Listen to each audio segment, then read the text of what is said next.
Hello, my name is Brian Moore. I'm the Director of Athletics at Eureka College. And this week, NCAA Division III and its Student Athlete Advisory Committee has launched its inaugural Mental Health Awareness Week. Eureka College is participating, as you've probably seen on our social media outlets, and we are working with NCAA Division III to break the stigma that is associated with mental health and everything that can go with it in terms of discussing mental health. This evening, I'm joined by two members of the Eureka College men's basketball program, 13th year head coach Chip Wilde and senior Jordan Dehm. And guys, tonight we kind of want to get together and talk a little bit about Jordan, his story coming to Eureka College and his experiences as a four-year player. Certainly a lot of ups and downs, culminating with two very successful seasons on the back end. And of course, the 2019 SLIAC Tournament Championship and an NCAA tournament appearance. Jordan, obviously, you reached out to us. So, this piqued your interest. This hit home with you. This mental health campaign. Do you mind sharing your thoughts or your own personal story on what mental health and collegiate athletics means to you? Actually, to tell my full story, it goes a little bit back to the past. It's kind of something that has been around the forefront of my life pretty much since I was a kid. As you said earlier, or as Coach said, excuse me, he was talking about how I come from a good family, a sporty family. Brother played Division I basketball, and as a kid, you look up to your older brothers. You want to be like them. And I can remember as a kid getting comparisons all the time to him and expectations of I was the youngest brother of four successful athletes. And so it was always these comparisons of, oh, are you going to be just like your older brothers? Are you going to be the best in the family? Things like that. And you get these comparisons and you have these expectations placed on you. And it's kind of tough when you're a kid because as a kid, you just want to be a kid. You just want to go out. You want to play sports. You want to hang out with your friends. You want to do this and that. And, when I was a kid, I was the gym rat. Even then, me and my dad would go up to the YMCA in Peoria and we would do, drills. As a kid, I was doing ladder drills. I was doing jump rope. I was doing 2-ball dribble, things like that. I was in 4th, 5th grade. And looking back on it, it's something that, I'm glad that I've done because it developed me into the person and, athlete I became. But as a kid, you don't really want to do things like that. The only reason that I was doing it is because I wanted to spend time with my dad and be around him. And also I knew it would help me become a better basketball player. But as a kid, you go up there, you see all types of kids playing basketball and things like that while I'm, doing hard drill work as a little kid. And so my story, I guess, starts from as a little kid having these expectations of trying to be like my brother, trying to be as good as they were. And so that builds up into when I get to high school, same thing, all these comparisons, trying to be like him, trying to be better than him. And it was definitely something that was tough for me personally. It's something that I think about a lot. And even so today, when I got into college and even recently, it's things that you think about oh, maybe I wasn't as good as I could have been or things like that. But so I think that's where my story begins. And to tie it in. Jordan, how would you view your recruiting process as you went from Metamora to Eureka College? Well, the process, I guess, really started my senior season. The first thing I remember was we went to an open gym at Eureka. It was at the new gym. It was I think it was the very first year of the new gym, 2015, I believe it was in the fall. And they had their team open gyms. And I don't remember how it happened, but somehow we were told it was basically our starting five for our high school team. We all went out and played at the Eureka Open Gym.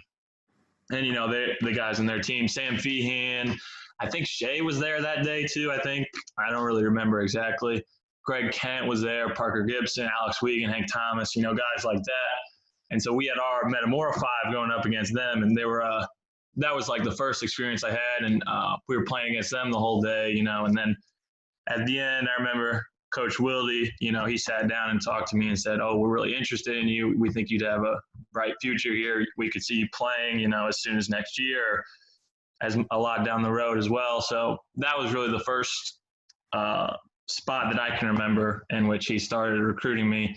And then throughout the whole senior season, it felt like they were at like every game. It felt like Coach Ryan or occasionally Coach Amos or Coach Wilde, they would be at like almost every game, just trying to get me to come play. And I think part of it was just, it was fun to watch us play. My senior year, we were really good. We were like one of the best teams in the state, school record and wins and stuff. So I think it was kind of a double-edged sword there where they were really interested in me, and it was also fun to watch our team play as well. Well, as far as meeting Jordan, recruiting Jordan, it kind of started out as a natural recruiting process would for us, looking at area kids, looking at players for the better teams in the program or in the area. And his program was on top. Metamora High School was battling Washington High School for the top of their conference spot, kind of year in and year out. So that obviously led me to their gym, and they have a really good high school coach. So that right there, the program we always look at, and then we try to find out what the best fit is. When I looked at Jordan, I saw a lot of upside. I also know that his family has background in basketball. He had a brother that played Division I basketball. He had a dad that is, a gym rat himself. So I knew that if we could get Jordan to come to Eureka College, that I thought that he would, his best basketball was ahead of him. So, that was really how we kind of started out, was just kind of the natural recruiting process. Got to know him his senior year and went and watched him play, and got to know him and his family a little bit. And we were lucky enough to get him. When I first came, there was a lot of guys on the team. It was probably the most guys on the team my freshman year. There's like 27, I believe, like even first day of practice. We had a lot of guys. It was a talented group, but we didn't quite mesh together. There was a lot of guys who couldn't really get a role on the team, or a role that they would think would suit them best. And I think that kind of tore us apart a little bit down the stretch. But yeah, for me personally, that season, it started off weird because I got hurt very early on, and I was sick a bunch, and it was just a weird start to my freshman year. But then after second semester started, I started to come into my own and get healthy and playing better. And then I finally got to start. And then from there, I was just starting every game and getting to play with those guys. It was pretty fun playing with those guys. We were a really talented group. And then, next year we had like 80% of the starting lineup back. And then we had other guys, like a big chunk of our team came back, and we were feeling pretty good. And we had Shea still. So we felt like, it was going to be a good year for us. And it was. It was 18 wins. It was a really fun year. Those first 2 years, I think I learned a lot, from older guys of the team, a lot from like Shea, a lot from Buck, Ryan McElmurray, learned a lot from those guys. And we were able to develop a good chemistry, that group ahead of me, and then my class as well, guys like Hank, Wiegand, and then guys in my class, Austin Jurgens. Then we got Dakota, and we had a good little core that we were building for. Even though my sophomore year we didn't quite get it done, we kind of knew, we've got all these guys coming back. We've got a good chance to do something special the next year. Jordan, tell me about your junior year. Obviously, as Coach Wilde mentioned, the first half of the season probably didn't go according to plan, but at some point in January of 2019, things did lock into place. Obviously there was the very improbable run in February to get into the tournament. Can you tell us about the ups and downs of your junior season? Yeah, it was weird because coming into the season, we had, five quality starters that we thought could hang with any team that we would play. And then we had guys coming off the bench. So we thought, hey, we've got something here. We can maybe, if we put it all together, if we come together as a team, we can win this thing.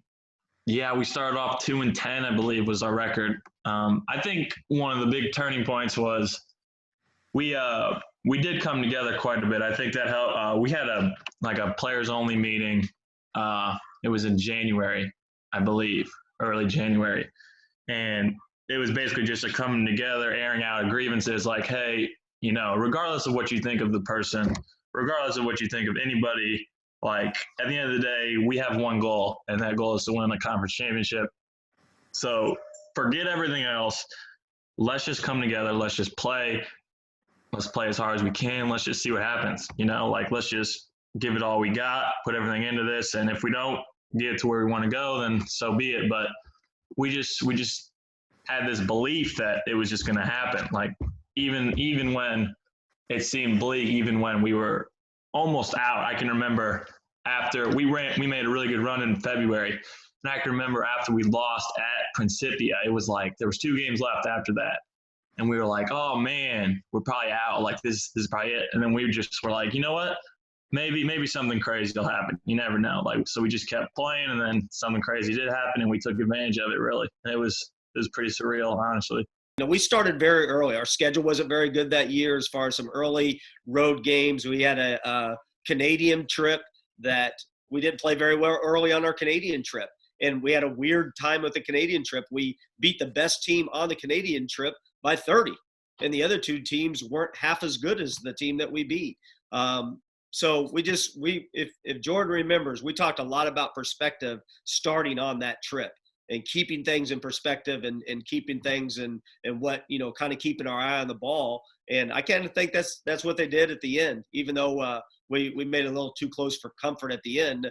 I think that's something that they did is they stayed focused at, and just trying to get to the end goal. Like we knew if somehow we got in the tournament, we were going to win. Didn't matter who we played. And so playing Greenville again, we knew we were like, we're going to do what we do. We're going to take it to them. We're going to win. And then we were like, okay, whoever we play next, they should be scared of us, not us of them. And we knew once we played Webster, it was like after we just beat Greenville, we felt invincible, honestly. Like we felt we could come in there and we were going to beat Webster, no problem. Jordan, in that 2019 championship game, neither us nor Webster really took a commanding lead in that game. It obviously came down to the very end. Probably one of the biggest plays of your life came on the defensive end in the closing seconds. Can you walk us through what's going through your head in this critical moment in your basketball career? That play, I can remember it because they had just gotten a stop on us, and then they called timeout instead of, coming down the court, playing no timeout, just coming at us. That allowed us to go offense, defense, get our better defenders into the game. So they drew something up. They wanted to get Johnson going downhill towards the rim. They set a top ball screen. Don Hardaway Jr. was guarding Johnson. They set a ball screen. Don gets through the first one, goes over the top of it, and then they set another one. He just comes right back. We switch that, and then he's coming at me, and I'm trying not to foul. That was the goal, is just not to foul, play straight up, make a tough shot. And he shot it kind of weird to where it was like almost right into my hand, so I could pretty much easily just swat it down. And luckily I was able to do that, and then we were able to, get the steal on the inbounds pass, and then it was over. When the buzzer went off and I figured out that there wasn't a foul called and the game was actually over, and, my team is rushing on the floor, my assistant's rushing on the floor, my daughter's rushing on the floor, like it finally became a reality. And it really was just that time, and that time completely after the game, it was when everybody was just happy. It was just literally pure joy. And when I saw my team, I have a picture where my team is celebrating out on the floor, and my daughter comes up and gives me a hug. And it's like the happiest picture outside of family stuff. One of my happiest basketball pictures I've ever seen. Like, my daughter's happy, my team is happy, my wife is happy, my athletic director is happy. Like, we're all just happy. Like, it was just pure joy. That's what I remember the most. Everybody rushed to the court. We all come together. We're so happy. I went and grabbed the ball. That was like my goal. I wanted the ball. I wanted to hold the ball. That was just you. When you win a championship, you get the ball. That's just what you do. I don't know. That's what I wanted to do. And then, so we all come together. We're cheering. We're celebrating. They got shirts for us. We're all grabbing shirts. We're just having a great time. And then they announced, they're like, oh, do you guys want to come get your trophy? Like, we were so caught up in the moment. It was so just like pure. It was just the most pure thing I've seen. Like, we were just caught up in the moment of, we did it. Like, we were so happy as a team. Like, we got this done. We finally did it. Everything that we've done to this point has paid off. We didn't care about the trophy. We didn't even care about it. They could have left it there. We didn't even need it. because we won the game and we knew that we were champions. We didn't need anything to tell us that we were. Like, we didn't need the trophy. We didn't even want it. Like, we wanted to celebrate as teammates, really. It was really pure and awesome. Jordan, take us through your senior year. I know that's kind of why we've gotten together to talk this evening. The season ended with a different result. Your collegiate career ended with a different result, but certainly another successful campaign with ups and downs. But we want to hear from you now, your experience, kind of the final go round of your career. Yeah, senior year was it was probably the weirdest year, I'd say, of my life, really, because just high expectations coming in the year. I mean, that we placed on ourselves, that other people had placed on us. We had a lot of talent coming back, and we were bringing in a bunch of new talent, and we had other guys on the team who were starting to step up and become better players. It's hard because this year, as I talked about earlier, doesn't really feel like a failure. You're right. Like, we had a good year. Everything was, we had 16 wins, 60% winning percentage. Like, it wasn't a bad year at all, but the expectations that I placed on myself, on the team, we didn't reach our goals. And so, like, when I got hurt, not knowing if I'd be able to come back and play, that puts you in a real, like, dark spot, I think, mentally, especially because that was like the first time that had ever happened to me. And I was in a really low spot. And I can remember, like, having really negative thoughts, like, oh man, I'll never be able to play again, like this and that. And I think the advice I would give is the people you surround yourself with are probably the most important people in your life, right? Like, you are who you surround yourself with. And luckily for me, I was surrounded with some great people, so that when I did get hurt and I did have negative thoughts, I always had people, that had my back. And, I think that's something that's important for people that do go through mental health problems, is to know that they're not alone, and that if you surround yourself with people, if you have people that love you and that care for you, it's important to reach out to them and to let them know about your struggles and not to hold that inside yourself. So I think, that's just the message I want to get out is, things like this can have a very complex type meaning. They can be deep. They can be like, everybody's story is different.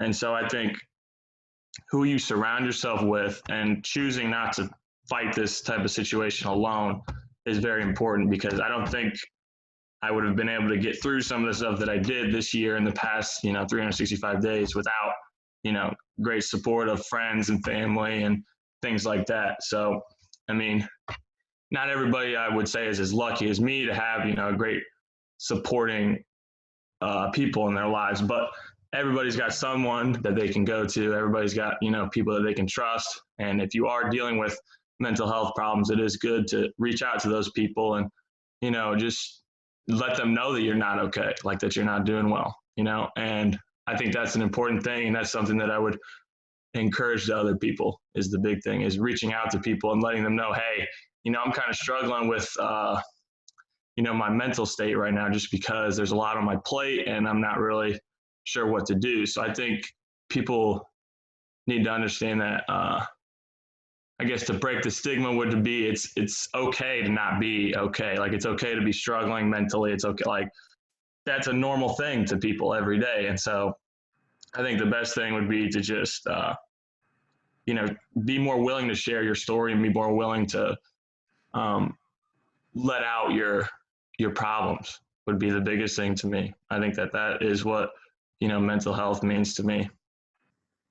I just want other people really to know that they're not alone. Like, I've gone through these mental health problems since I was like in grade school, basically. Like, I've had all types of problems, when I was in grade school. I was, everybody goes through like a little bit of probably a bullying phase. Like, I was bullied a little bit in grade school, and then that was back when I lived in Peoria, and then moving out to Metamora, it was like an escape almost. And then, like, back to, reality when I get to, my junior and senior year, I go through some more mental health stuff. And so, like, that stuff's always been around my life. And I know there's plenty of other people out in the world who have been through it. And it's just the same thing. Just the message that I want to get out is just be aware of that and know that you're not alone, and that if you talk to somebody about it, it makes it way easier if you just open up, because the person you open up to might be somebody who has gone through the exact same thing, and you never know. It just depends on if you are willing to open up about it. So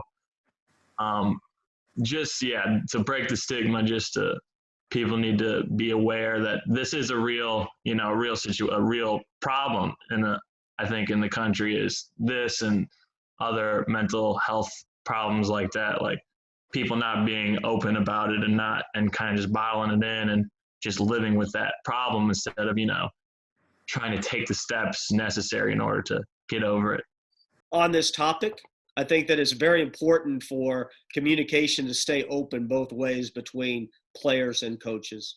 I think that there's some obvious things. We had people that lost grandparents this year, so you knew that they were going to be a little bit different at practice that day. Dakota Bennington lost a grandparent the day before a game, and he walked into practice 15 minutes late, and we basically just said, stay, go. If you want to play basketball with your friends today, we didn't treat it like basketball practice. I literally told him, like, do you want to just go play basketball with your friends today, or do you want to go home? Like, I think that you have to watch out for it. And there's the big things like injuries that Jordan's going through. But I think that the players have to communicate and say, like, I'm not having a very good day. I know that we had a senior player this year that had a basketball coach, high school basketball coach, that was having some health problems. And he came in, he just said, my head, really isn't right today, coach.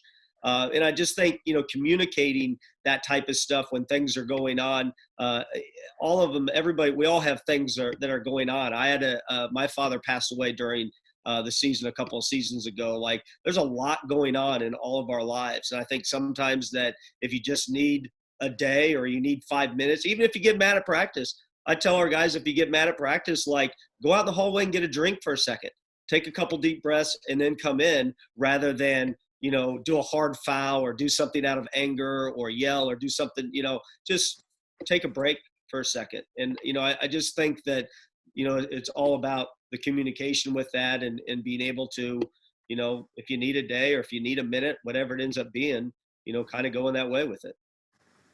As you walk away now from your collegiate career and from Eureka College, graduating here in a couple days, it's a strange time. Obviously, here we sit on Zoom. This is like week 7 or week 8 of a global pandemic. Kind of a once in a lifetime thing. How has that experience been for you from an academic perspective, from a social perspective? We all hope that this is kind of maybe wrapping up or trending for the better here in the next couple of weeks. But what does a global pandemic do to someone in the final 8 weeks of their college career? It kind of stinks at one point because, it stinks in a whole point, but one way it sucks is because you get to this point as an athlete, especially, where you don't have a lot of time for certain things, right? Like, you're doing mostly schoolwork and stuff with sports. You're not really getting to experience some of the things, like you have friends at other colleges maybe you'd want to see. I wouldn't really get a chance to see them. You have other things going on that you wouldn't really be able to do. And I was looking forward to, after the season, and I was like, oh, well, now I'll be able to enjoy some other things, like go see some other people, spend time with people, do more things that maybe I couldn't do the past 3 years. I was looking forward to, enjoying, as they say, the college experience the last, 2 months of the year. And so when that happened, it just kind of, everything just froze, basically. It was like time stood still. Like, as soon as I heard that the campus was getting closed, it was again, same thing. It has you feeling like all kinds of emotions. Like, you're sad, you're upset, but you don't know who to be upset at, right? You can't be mad at people who are looking out for your well-being. So you don't know who to be mad at. You're just mad, and then you're sad. And then it's just a whole whirlwind of emotions.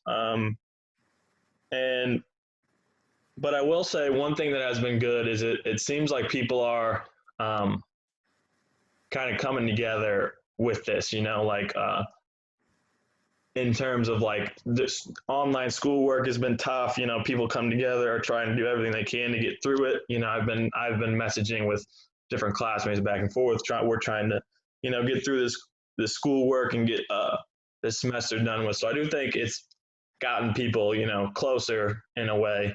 And I also think that the teachers across America, they've been obviously put in a tough situation. I think for the most part, I've been hearing nothing but good things. Like, I feel like the teachers have done a great job, especially given the circumstances. Like, it's been really tough, but it's been cool to see how the teachers have been able to put together a good way, a good experience to go through all this.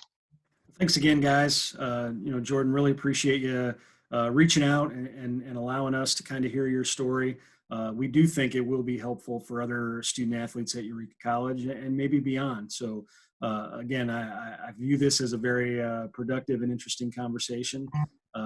We hope everyone stays safe and healthy here over the next couple of weeks as we try to get back to normal. And Coach, good luck keeping that program moving forward. And Jordan, best of luck to you as well as you get ready to walk across that stage, whenever that may be, and moving forward to the next step. So guys, I really appreciate you joining me tonight. Thank you. No problem. Thank you.